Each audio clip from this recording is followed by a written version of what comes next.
Demək olar ki, mən rəssamlığı uşaqlıqdan sevirəm.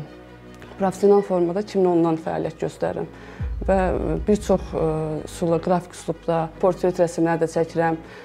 Yəni, rəsmə aid bütün natürmort üslubunda da hər üslubda rəsm çəkirəm. 2020-dən bəri divar rəsmləri çəkməyə başlamışam professional formada.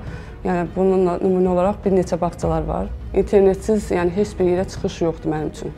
Çünki uşaqlar balaca onda ümumiyyətlə içəri çıxa bilmirdim. Və sonra fikirləşdim ki, yəni evdə oturmağın bir yeri yoxdur. Yəni internet vasitəsilə onlayn hazırlıq başladım. Yəni özüm hazırlaşdım və müəllimə kimi işə qəbul oldum. İnternetlə ailə üzvlərim də yəni çox yararlanır.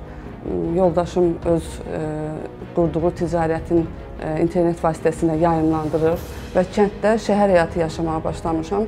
Deyirlər necə? Deyirəm ki, mən məsələn, deyirlər heç ara çıxmırsan, bəs belə elə, amma inkişaf edirsən. Deyirəm çünki mən internetdən çox geniş istifadə edirəm.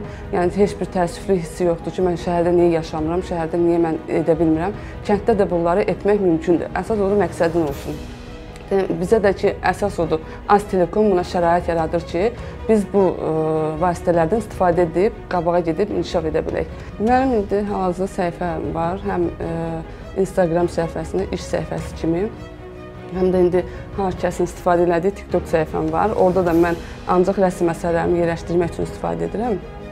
Yəni, son vaxtlarda da ki, mən müsbət rəylər alıram, rəsmimi çox bəyəndiklərini, hətta canlı kimi çəkdiyimi alıram və bu mənim üçün çox müsbət haldır və işimi daha da irəli aparmaq üçün yəni, xoş bir hissdir. Yəni, internet olmayanda səni tanımır heç kim.